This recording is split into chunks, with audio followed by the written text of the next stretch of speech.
can earn residual income. So that is why that's what most entrepreneurs is better to build an organization like Montu Suite, One Beach Hotel, Access Bank, GT Bank, Low, MTN, any organization you see, a lot of people came and said, no, it's as let us come together, let me go and get CEOs, let me go and get directors, let me go and get people that think and believe the same thing I think and believe. Let's put them together, let us make it work. So, looking at it today, Mr. Nat, I need to see your phone.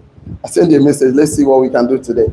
So thank you, hear me with your phone. So looking at it today, the most important factor is you. Touch yourself, say me. Me. No, you're not talking. Touch yourself, say me. Me. You are the most important factor. Turn to your neighbor, tell your you. Me. You are the most important factor. The moment you grow, everything you grow. The moment you take decisions, everything will start taking decisions in your life, in everything that you do. So we have been talking about you, strategy for you, vision, mission statement, core values. You sit down, articulate meticulously. As a man thinketh in his heart, so he is. As a man calculated, as a man arranged himself, as a man, of course, what again?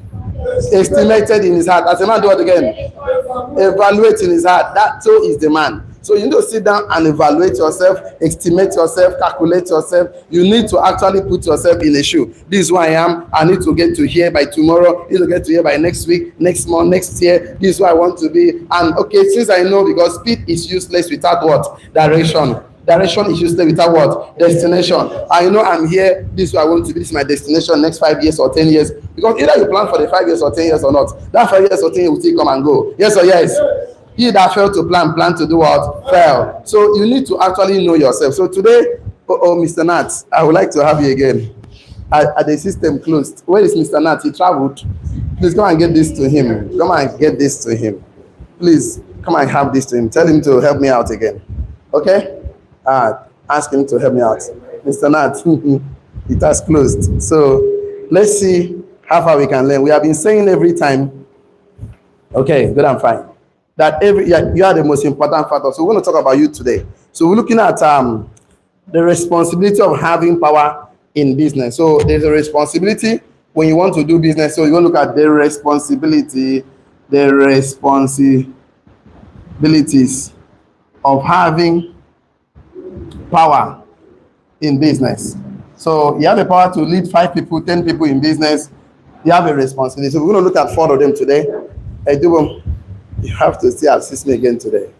Okay, one more time. Let's see how far we can go. That should be the last one. But fine. Okay. So we're going to look at responsibility to make 4 decisions when you have power in business. So you have to make 4 decisions. You have a responsibility to make 4 decisions. Responsibility to make 4 decisions. 4 decisions in business.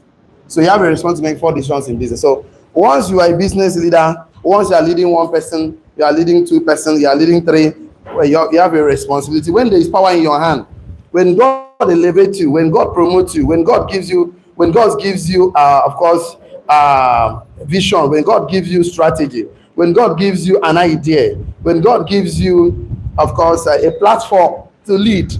It could be in marriage, it could be in church, it could be in relationship, it could be in business. So that you have the power to make 4 decisions. The responsibility of having power in business. So the moment you start having 1 person you are leading in business, you are leading 1 person, you are having mind clinic, 10 or mind clinic. You're having mind clinic with 1 person. The moment you are a leader of that particular mind clinic, you have 4 responsibility to make decisions. You have a responsibility to make 4 decisions. So we're going to look at those decisions today. You are still with me, shall I? Okay, let's see that thing today. Write this one down. Great power comes with great responsibility. Great power comes with great responsibility. Great power comes with great responsibility, especially in our business, because business skill is a surviving skill.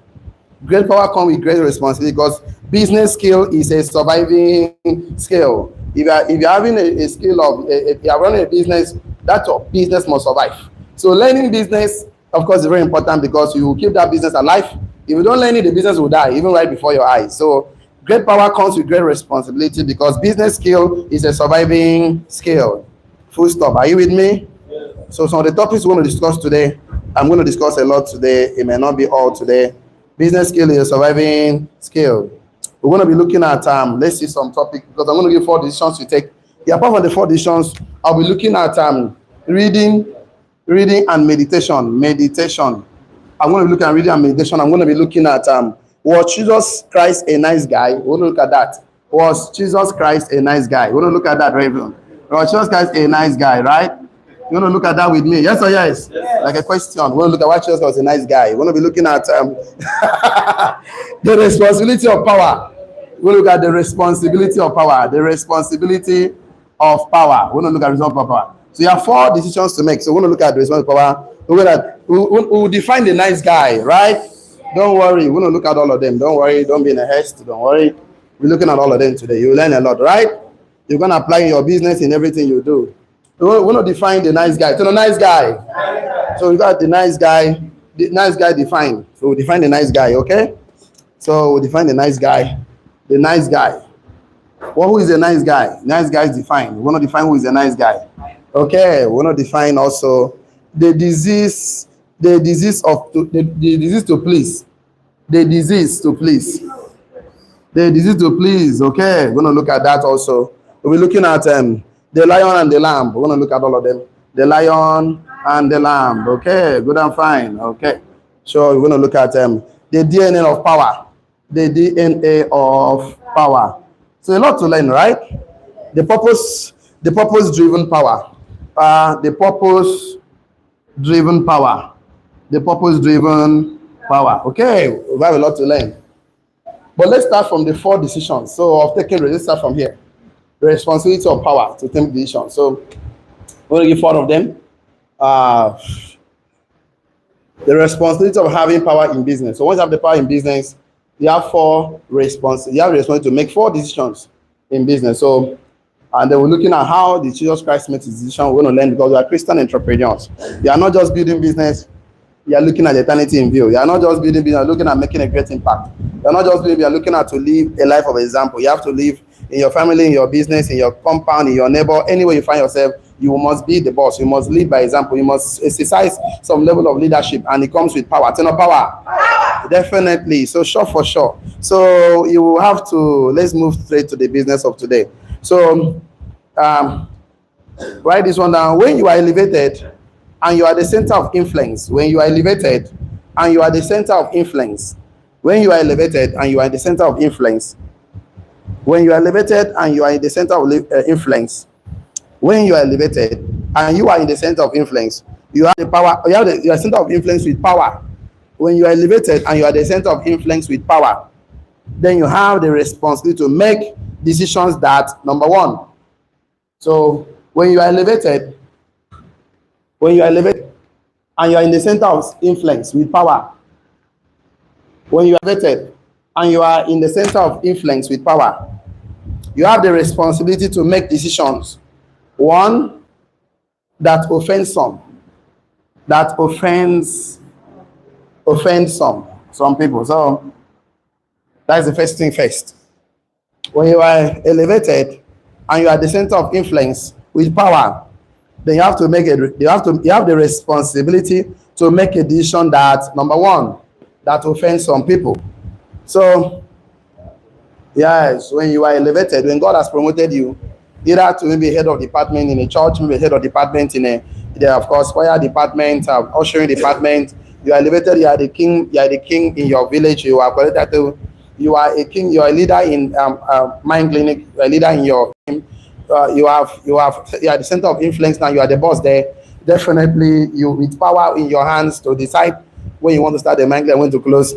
Then you have to make you have the response to make decision that that, number 1, offends some people. So write this one under offense some people. Everyone will not agree with your decision. So sometimes everyone will not agree with your decision. So you have a vision, you have mission, you have core values. Anything that will help you on that line of making decision to achieve your vision, your mission, and your vision is a big picture of what you see. Of course, you sit down and say, this is my bigger picture. I want to duplicate my team. Mission is how you're going to achieve that. Core values are the things you don't want to compromise. Example could be integrity, honesty. In our own is continuous learning. Continuous learning. We don't want to compromise that. We don't want to compromise continuous learning. So this is anything that makes you compromise it is distraction. Distraction. So because of those core values, because of those mission, those core vision, that there is anything that is not aligning to it, you say no. And if you say no, you will notice that some people will get offended. Even happened that when I come to Jesus Christ, I've cleaned it already. I want to show you how Jesus Christ was telling them how he's going to be betrayed, crucified. Even Peter now said, Master, I know you so now when I die, like, get behind me, Satan. Even call him Satan. This was his bone man, friends, his mentee, disciples, the next anointed apostle to take charge. I call him Satan. Peter would have got offended. Peter would have break the table. Peter would have said, I know they do again. But of course, he understands the master. You can see right now. So the issue is this. Number one, you have to make decision of offense. Everyone will not agree with your decision. Number two, any decision made in the interest of the business, any decision that is made in the interest of business, brand, mission, core values, any decision that is made in the interest of the business, any decision that is made in the interest of the business, brand, mission, core values.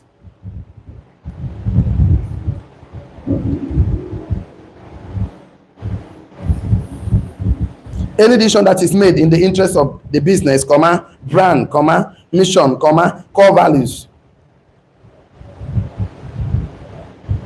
may not be agreed by everyone. So everyone will not agree with it. Any decision that is made in the interest of the business, brand, mission, core values may not be agreed by everyone. So everyone will not have to agree. So what I'm trying to tell you this, sometimes they make a decision that is not okay with you, just obey. Tell them, obey. After the vision will, because you too become a leader one day. You also make a decision that is in interest of the business, interest of the brand, interest of the mission, core values. Everyone will not agree. So it doesn't mean that you don't agree that the thing will not be carried out. Sometimes you have to say, you have to do like Christ now. Christ said, Father, if this I will, if my will, let this cup pass over me, but at I will, no wahala. Because it's in the purpose. The purpose must be fulfilled. Yes or yes? Even if Christ likes it or not. Even when he prayed and his sweat turned to blood or something, it doesn't matter. He must still die. That was the purpose he came. Yes or yes? There's no negotiation about this thing. He has to fulfill it. He has to still die to redeem us from kingdom of darkness to the kingdom of his dear son, Jesus Christ, right? So the truth of the matter is that some of the decisions you're going to be making as a leader in your business, once you are being elevated, please make the decision that will propel the business to achieve its purpose, the family mission, the core vision. Don't compromise. Like you see, we already decided that we must become millionaires. Sometimes waking up in the morning is not okay for you, but we have to make a decision to make sure you are here by 8. Sometimes it's inconvenient. Sometimes there are things you deny yourself some things just to be here to learn. Learn. It's not convenient, but you have to be here. So as a leader, you don't have to become the nice guy. I'm going to come to that. I'm going to define the Mr. Nice Guy. So about us, it's not going to fulfill purpose. It's not going to work for you guys, right? So write this one under offend some people. We say that we're going to give 4 of them. Okay, when you are elevated and you're the center of influence with power, you have the responsibility to make decision, number one, that will offend people. And then when you decide to make progress, not number 3, you are still in number 1, that will offend some people. We are still looking at offend. So how do you offend some people? When you decide to make some progress, you offend some people. When you buy a car, you offend some people. When you buy a land, you offend some people. When you build a house, you offend some people. When you decide to make progress, you offend people. When you decide to move forward, you offend people. When you decide to be focused, you offend people. When you decide to achieve a particular goal, you offend people. When you decide to upgrade, you offend people. Knowingly or unknowingly, people will just speak offense. Then offense. So there's no need of becoming the Mr. Nice Guy. You know that every day, you want to become the Mr. Nice Guy, go and sell ice cream. Even Christ that came to die to us, the people did not even accept him. The Bible says he went to his own and his own received him not. So when you decide to make progress, you offend people. When you decide to move forward, you offend some people. When you decide to focus, you offend people. When you decide to achieve your goals, you offend people. When you decide to upgrade, you offend people. Sometimes it could be your neighbor that are seeing you driving in Corolla since you don't get problem. The day you buy Mercedes Benz, wahala don't start. The day you work out for leg, they don't get problem. The day you buy car, wahala don't start. The day you come for this office, you don't get sign up, no problem. You get sign up now, wahala don't start. They say now they pack all the sign up for this office. you don't get better phone. You use point touch light, no wahala. The day your neighbor see you, they do like this for your phone. You say, why you go buy big phone? If you get that money, buy 2 small phones, give me one. Imagine that. So you are not dressing well. There is no wahala. If you start to dress well, wear tie. They say, where you go to? You say millionaire school. Wahala don't start. Why are you going to millionaire school? Come and stay with us here. Come and they have what they call crap mentality. What do you call it? Put 2 crap in a basket. Put 1 crap. 2 minutes, 5 minutes time. The crap is out of the basket. But put 2, 3, 4, 5 cars in your basket, go to Lagos and come back. All of them are complete, all there. Do you know why? Ask me why. When one of them meant to make effort to come out, that will pull him back. No, that's why it's not always good. When you upgrade, you still stay in your neighborhood. When you upgrade, relocate. Tell not relocate. Relocate. Leave. You are not a tree. Though you are not planted there. You stand up and move, right? So when you are, some people celebrate you. Yes, I know. Some people pick offense. Some people will celebrate you, and some people will do what? Pick offense. So when you are at the center of influence and you are being elevated, you're going to make, and you have the power to make decisions. You will face some people. Number 2, you make decisions that are unpopular. Number 2, you make decision that popular decision that is unpopular. Unpopular. I'm going to show you some decision that Christ made, that he told them, anybody that is not for me is a son of viper. He's calling the Pharisees and the Sadducees the son of the snake. So decision that is not, people look at it and say this guy is not, but you are the leader, you are the one that see the vision, you are the one that have the, the mission, the core value. So you're going to make some decision that is not popular. It's fine. After all, great men arrive when tough decision arrive. So people make decision that is not popular. Elon Musk made decision that is not popular. He said he wants a car with electric. He doesn't want a petroleum product. Then people make decision that is not popular. White brothers make sure that was popular. They want iron to fly on the sky. People did not believe them. Bicycle repairers, but they launched the first aircraft. Yes or yes? Yes. Thomas Edison make decision that it wasn't popular. He want to put light on the electric bulb. He was unpopular, but that was what makes him, because he has a mission of fulfilling that purpose of making light put up on the bulb. Yes or yes? Yes. Write this one on unpopular decisions. Wise decision may be based on knowledge. Wise decision may be based on knowledge and insight. Wise decision may be made on knowledge and insight that are classified. Wise decision may be made on, may be based on knowledge and insight. Wise decision may be based on knowledge and insight that will serve the interest of the people who does not realize it at that time. So you're going to make some wise decision based on knowledge and insight that will serve the interest of people who don't realize it at that time.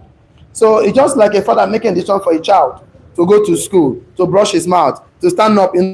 These are wise decisions based on knowledge and insight that may serve the interest of the people who does not realize it at that time. Because it's not popular, they don't realize it at that time. They might say no to it. So you as a decision, you as a leader, you as a leader that is elevated, that is the center of influence with power, you have to take the response to make a decision that is not popular, as far as it's based on knowledge and insight that will serve the interests of the people who may not realize it at that time. So you're going to make a decision that is based on knowledge and insight, so that we're going to serve people, the interests of the people that will help them.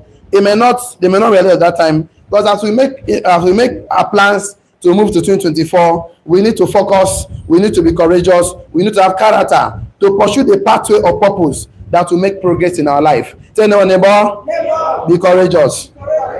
Have a character to pursue the pathway of fulfilling your purpose in life. So number 3, when you are a leader, of course, you are elevated and you have a center of influence, you are going to make decisions that will secure a future outcome, that will secure a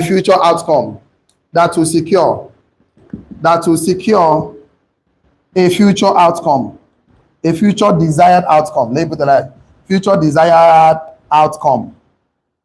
So you have a desire of producing millionaires in your team.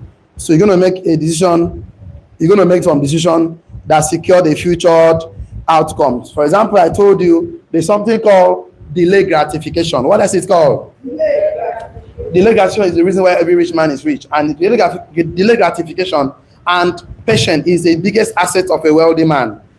Instant gratification and impatience is the biggest liability of a poor man. So you know that in the next 3 months, in the next 6 months, you must make money work for you, because money is not working for you currently. So what you're going to do, you're going to increase your activities to make more money. More money.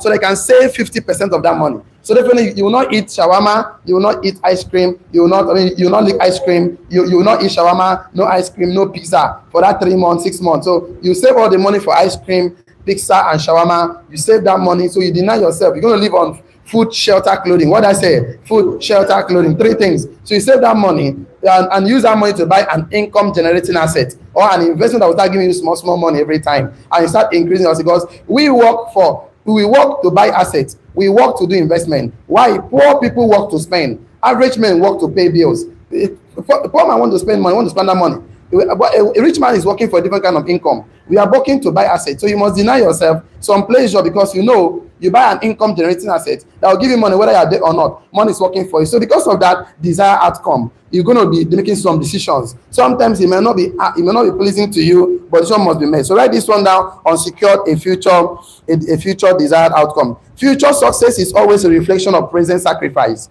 Write it down. Future success is always a reflection of a present sacrifice. Every future success is always the result or reflection of a present sacrifice. Every future success is always a reflection of a present sacrifice. So those sacrifices may be made, may not be made. Those sacrifices may not be appreciated. Future success is always a reflection of a present sacrifice. Future success is always a reflection of a present sacrifice. Full stop. Those sacrifices may not be appreciated. Like, sacrifice is like two sides of the coin. It is no coin without the head and not the tail. So it's like two sides of the bread. It's up and down. That means no success without sacrifice. Write it down. No success without sacrifice. No success without sacrifice. There is no success without what? Sacrifice. You sacrifice 4 years to get a degree in university. You sacrifice time to learn.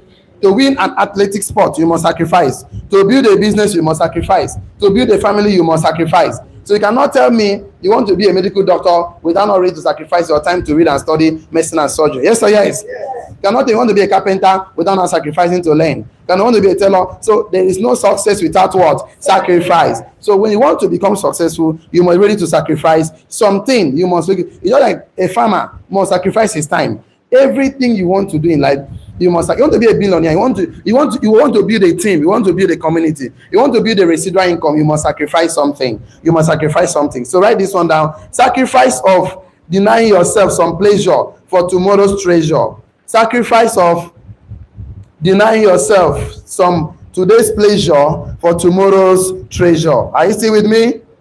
Yeah. Sacrifice of denying yourself some of today's pleasure for tomorrow's treasure. So you must make that sacrifice to sacrifice some today's pleasure for tomorrow's treasure. You must do that. So when you are a leader that is elevated, when you're a leader that is, of course, the center of influence with power, you're going to make some decisions that offend some people, that is not popular, that will make you secure a desired outcome. Number 4, when you're a leader, you're going to make some decisions that will attract criticism. So you don't want to be criticized, don't become a leader. That will attract, some decision that will attract criticism, okay?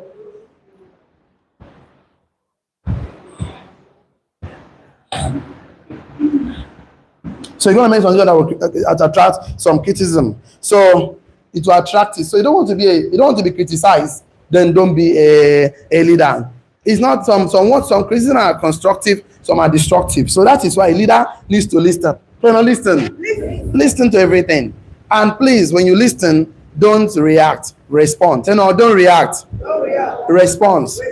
Reacting means something triggers it. Something triggers you to act the way you're not supposed to act. But responding means it doesn't matter what it is. You have the state of mind. You have your core values. You have your mission already. You know what to say. You are not going to be influenced by anything. So, and that is why a leader that has the power of control, emotional intelligence, of course, will respond to things. It doesn't matter what people say. So you just need to know whether things looks like him or not. And the thing is that once you criticize them negatively, they don't respond. I mean, they don't react. They only respond. The thing is that they already know. We leaders, we already know. Number 1, you don't argue with fools. What did I say? Don't argue with fools. Tell neighbor. Everybody must talk. Tell neighbor. Don't argue with fools. You know why? They will drag you to their levels. Number 1. Number 2, you don't argue with a madman. If you argue with a madman, you too, you are mad. So because if somebody sees you and a madman arguing, he knows you're a madman too, right? So you don't argue. So, and then, why I keep saying all leaders may not be good or bad. Learn something from the last president of Nigeria. President, of course, Excellency our Buhari. You remember Buhari? He turned deaf and dumb. He was telling himself, I'm not aware. He's not aware. He's aware. He's telling he's not, I'm not aware. Now, this man don't copy him now. They tell us to behave. Tinubu make decisions that is not okay for anybody, but he tell you he's not aware. How can a man go and buy yash? What are you going to do with yash of how many billion? And chop life and say, no, it's not aware.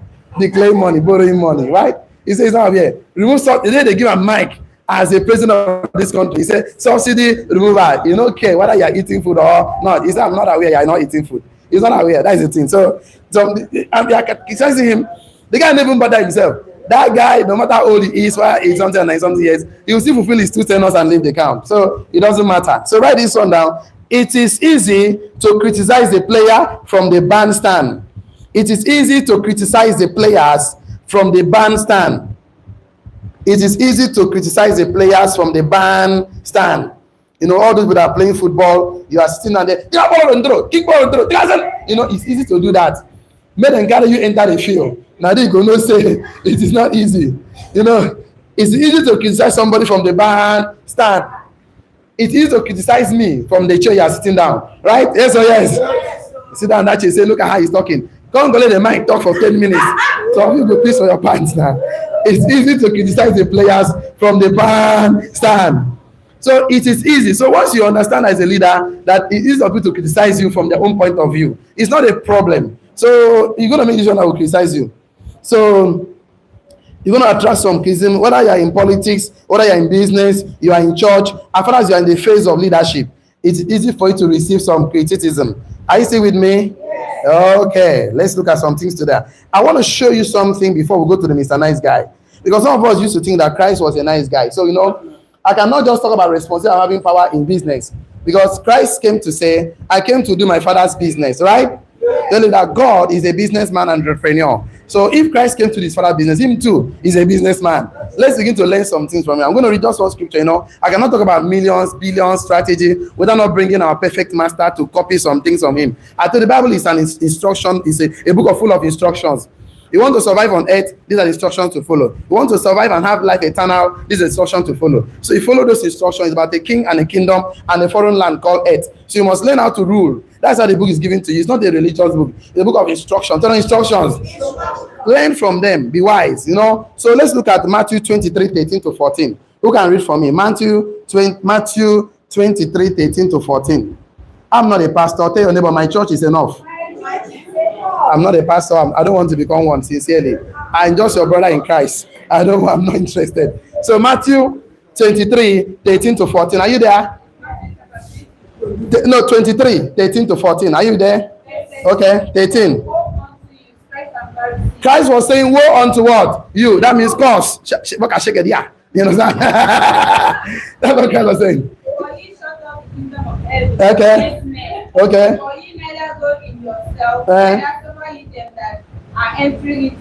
Okay. Hold on. He was telling them, woe unto you. He was telling them, imagine that. See what he's telling them now? They are going to the house of the widow. Continue now. You, they were said, devour widows' houses. Imagine Christ telling them, you, pastor, you Christ and Friday, we want the temple now. Yes or yes? And they see you, they enter that woman's house. You know, be you, like a shekaria, you know. That guy was not a gentleman at all. You know, he wasn't a gentleman. That was a troublemaker. Don't worry, I will come to you another day, not today. Now finish up. For a pretense, make long prayer. Okay? Therefore, ye shall see the greater damnation. He was saying that you will receive greater one, damnation. Now that man, when they don't say the man they meek and gentle be that. Now what for you? You don't tell them, you children of vipers. You know what it means? The children of snakes. Imagine that kind of a thing. So let's try something now. So you know what? No, I don't have much time. I have things to do today. I would have loved to go to other translation. Okay, let's just take the translation. No while. Let's see what we can do. You Pharisees and teachers of the law, okay, you are in for trouble. You are nothing but show off. You lock people out of the kingdom of heaven. Yes. You yourself, and you keep others from going in. Imagine calling them that names. So write this one down. We thought that Jesus Christ was meek and peaceful. We thought that Jesus Christ was meek and gentle, and he liked to avoid confrontation. No, Jesus Christ. We thought that Jesus Christ was meek and gentle and avoid confrontation. But in this case, we read in this scriptures, Jesus Christ had the courage, conviction, and character to stand for something. So we thought that Jesus Christ was meek and gentle and peaceful and avoid confrontation. That's what we used to think. A lot of people think like that. But in this case, Jesus Christ has the courage, conviction, character to stand for something. In this case, Jesus Christ have the courage, conviction, character to stand for what? Something. The truth of the matter that if you don't stand for something, you will sit down for everything. What did I say? Don't stand for something, you will sit down for everything. And you don't stand for something, you fall for everything. That is a good one. I hope you have written down that one down, right? If you don't stand for something, you will sit down for everything. If you don't stand for something, you fall for everything. So find something. Is it not yet time? Are you not yet an adult? Are you not up to 20, 18, 23, 24, 25, 30 years, 40 years to sit down and stand for something in your life? Are we not going to say, okay, this is how I want to make money. This is how I want to create my team. This is how I want to build people. This is how I want to. Are we not? Can't you just sit down to think of something to stand for something? And you must stand for something. Please stand for truth. What does stand for? Truth. Because the Bible says you shall know the truth, and the truth shall set you what? Free. Of course, ignorance is the absence of what? Truth. Knowledge is the accumulation of what? Truth. Understanding is accumulation of what? Truth. Wisdom is the application of what? Truth. Foolishness is the abandonment of truth. So in business, look for business decisions to stand for something. At least sit down and say, okay, I want to make progress. I want to move forward. This 2024 will not be like 2023. And it's not in that year you start saying that. You start now, this November 2023, and start deciding for 2024. You don't plan that year in that year. Start deciding some things and start practical demo. It's called pre-launch. Pre-launch. Pre-launch your activities for next year, this year. So start doing your trial by error to try to testing and tweaking. What do you call it? Testing and tweaking. Tweak something that's not working for you. So start now to say that year, every day, have your numbers. Say numbers. Wake up in the morning, sit down, you're thinking to give yourself some numbers. Today, I'm going to prospect 10 people. I'm going to send 100 text messages. I'm going to make 50 calls. I'm going to do this. I'm going to do that. Have your numbers and don't stop when you are tired. Stop when you are done. What did I say? Stop when you are tired. Stop when you are done. I want to normalize making 17,000 naira every day. That will help you. I want to make 1 million every day. Sit down and draw your plan. As a businessman, decide your vision, your stand for something. Anything that is not in the path of that your vision is distraction. What do you call it? Distraction. So have your numbers and wake up in the morning. Don't just wake up and say, Kiss Sarah. No. You wake up in the morning, you generate energy. 2 energy, you must 1 out of 2. Either positive or what? Negative. Positive energy is called what? Negative energy is called what? Definitely. So don't tell me, I don't know why my day is bad. I don't know why my day is not good. It's because from the time you wake up, you do not have the energy for a good day. You don't have the energy for a better day. You just wake up and say, what happened? You know what? Satan like confused human being. And tell your neighbor, don't be confused. Stand for something. Or you sit down for everything. The choice is yours. So you make that decision for yourself. It doesn't matter whether you see somebody or not. See, people's decision, people's opinion don't pay your bills. So why are you waiting for people validation? Christ is not wait for them. So let's look at what this guy. Let's look at about 1, 2, 3, 4, 5, 6 of them, and then we call it a day. Write it down. Jesus wasn't trying to get followers at all cost. Jesus wasn't trying to get followers at all cost, or to be popular, or to be endorsed by the religious authority. Jesus Christ wasn't trying to get followers at all costs. Jesus Christ wasn't trying to get followers at all costs, or to be popular, or endorsed by the religious authority. He did not. But we know that Jesus had a huge followers. Feed 5,000 people. He had a huge followers. He was able to stand for something. So he wasn't trying to get followers at all costs, or to be popular, or to be endorsed by the religious authority. He wasn't. But then he was popular. He has a huge followers. So number 1, about 6 of them. Let's look at the how did I even put this? Okay. Well, Jesus Christ is a nice guy. Number 1, let's look at it. Number 1, we notice that Jesus Christ rebuked the Pharisees and called them very bad names. Example, generation of vipers. Number 1, Jesus Christ rebuked the Pharisees and call them a very bad part of your company. Everybody should not work in Chevron. Everybody should not work in Shell. Everybody should not work in Zenith Bank. Everybody should not work in Access Bank. Everybody should not work in Champion Bureaus. So it doesn't matter. The company make a decision that suits them and they will drive them to their purpose. It doesn't matter whether you're in or out. If I say leaving, they are employing another person. Yes or yes? I say catching. So Jesus Christ did not come to make, he just chose 12 disciples. And it's okay. You need only 6 generals. How many? 6 generals. That's what you need to become a multi-millionaire. You need 6 generals. You need six solid men that will stand with you, whether in season or not of season, whether in Harmattan, whether in dry season, whether you are broke or poor, they will stand with you. Whether you are crossing the water from this side to the other side, they will stand with you. This is the kind of people you need. So you don't need people that they don't follow instructions. They don't. I said there are 3 things to look out for. When you want to mentor anybody, you want to work with somebody. Number 1, the person must be hungry for success. They're hungry for success. You don't need somebody that's hungry for success. Number 2, the person must be teachable, coachable, and what? Mentorable. And number 3 is what? Willingness to learn. Without these 3 things, don't mentor that person. And you must have standard to qualify people. After all, you have standard to employ, to admit somebody. Yes or yes? You have standard. Unilag have standard. Everything has standard. You must standardize your life because you are not a commodity. I will teach something very soon. You are not just a commodity. You are not Bukosio. You are not Zarosoko. You are not Okerika. Do anyone neighbor? You are not Okerika. So don't treat yourself like one. Don't treat yourself. The thing is that don't treat yourself like garbage. So please, let's look at it today. I said number 1, he rebuked the Pharisees and called them bad names. Example, children of vipers. Number 2, he prophesied the destruction of Jerusalem, which was extremely what? Provocative. Number 3, he prophesied the destruction of the beloved temple. He preached unpopular message. This temple, not just prophesy the destruction of the temple, just like one day go to the temple and carry whip and wipe them well. Is that guy a gentleman? He said, this is the house of my prayer. The fat part was the house of prayer. He do dance of thief. He called them thief self. That guy his message was somehow, right? In fact, you can't imagine the guy. In fact, it was so obvious this guy is not the savior of the world. It was so obvious. He wasn't the savior of the world. No, he wasn't that gentle. I thought the savior of the world will come, protect the temple, the almighty beloved temple. He will protect it. Now the guy wiped their devil, come out their body. He was a gentle guy. You can see that a lot. So he prophesied the destruction of the beloved temple, right? Yeah. Number 4. So these things he did. I'm going to give you them. Doesn't look like the nice guy, right? So tomorrow, what I'm going to teach you and show you how to run your business professionally, that you don't have to bring sentiment to this matter. You have to treat the business as such because business is a war. Treat it as what? Such. That's the thing. Just sit down and say, pick your numbers in a day. I will do this, I will do this, I will do this. Everybody that comes there, excuse me. Church, tell him I'm busy. What do you tell the person? I'm busy. Then maintain focus.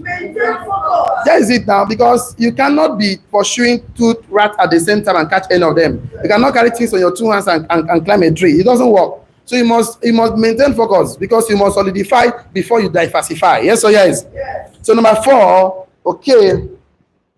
Number 4, he claimed that those not with him is already against him and they will die in their sin. He claimed that those not with him were already against him and they will die in their sin. How can you come and tell the Pharisees and the Sadducees where they were there when you were born that you are not with me, you are against me, and you will die with your sin? I don't know. I will show you something about one day. Schuster was a drunkard. He drinks a lot. You didn't notice that? Don't worry. Tomorrow I'll open the Bible and show you. He drinks a lot. You don't understand. Don't worry. You are. No worry now. I don't argue. I don't argue now. I ask questions. I'll give you the Bible verse. I don't have the luxury of time now. I'll give you the Bible verse. Read it. I'll bring strong concordance for you. Don't worry. Relax now. I'll bring strong concordance for you. Open strong concordance. Read it. Don't worry now. Tomorrow. Tomorrow. We are not arguing now. Just come tomorrow. I will show you. The guy likes to drink. He likes to sit with the sinners. You know that one now? Does he like to sit with sinners? He likes it. I'm going to show you. I'll give you 3 scriptures. Go and read. He sits with sinners. He drink. That's why the Pharisees were angry with him. The guy he said he's used to drink. He said, you drunk. They told him drunk. You drunk. What? Now you don't understand. Don't worry. Calm down. I love Christ a lot. He's my master and my boss, right? All of us are going to heaven, but don't worry. I'm going to show you something tomorrow. Tomorrow. Okay, don't worry. So it's not a good one. You're not happy with this one, right? So it's gonna fine.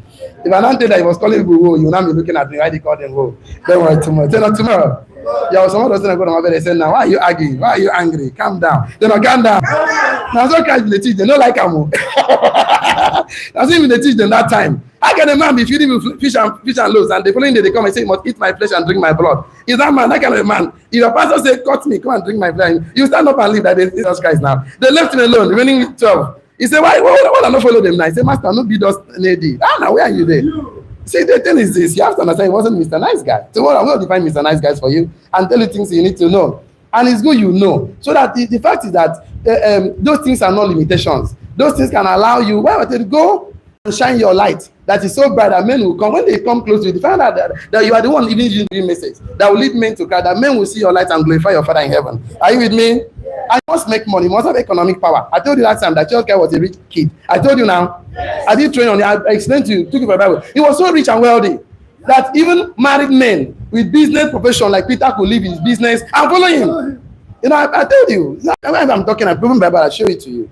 Because you guys don't read Bible for yourself. You go to pastor and listen to pastor. Sit down, carry your Bible. I have strong concordance. I have my I have everything. I read for myself because I want to be like him, right? Okay, so you have to understand. Number 4. I said number 3. He claimed that those with him, those who are not with him are against him, and they will die in their sin. I have 2 more to give. Also, 1 more. 2 more. Number 5. I said before, he rebuked Peter and called him Satan for opposing his vision. So anyone that opposed his vision, he called the person Satan, straight up. he was telling them that how he will be betrayed, how he will die, and Peter said, no, master, you know,